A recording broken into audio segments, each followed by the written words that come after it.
माँ की ममता के आगे तो कुछ नहीं आ सकता।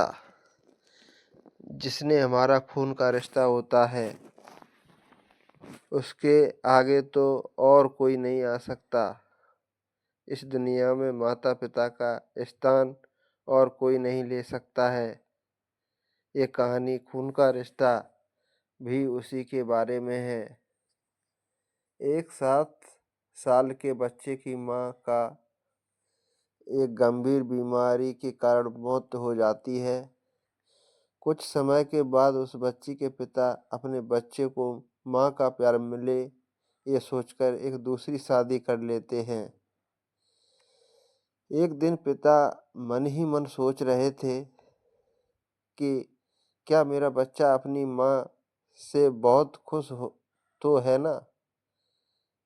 क्या मेरे बेटे को उसकी पुरानी माँ याद तो नहीं आती ना?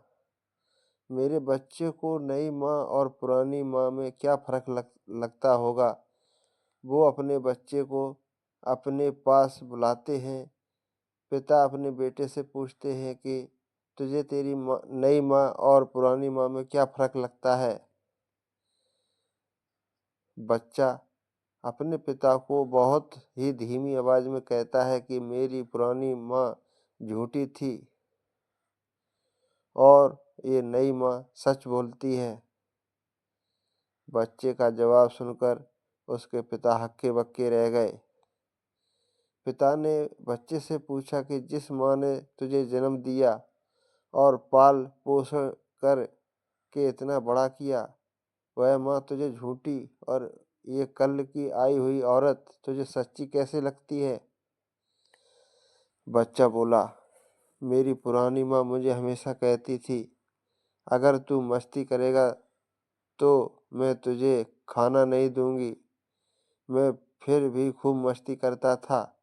इसके बावजूद भी वो मुझे पूरे गांव में ढूंढ कर लाती थी और मुझे अपने हाथों से खाना खिलाती थी। मेरी नई माँ भी यही कहती है कि अगर तू मस्ती करेगा तो मैं तुझे खाना नहीं दूंगी। और आज ये सच में पूरे दिन से भूखा हूँ। अपने छोटे से बच्चे की बात सुनकर पिता के आंख में आंसू आ गए।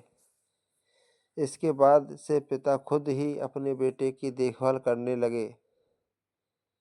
माँ जैसी बहुत मिल जाएंगी, लेकिन जो असली माँ है उसके जैसा कोई और हो ही नहीं सकता।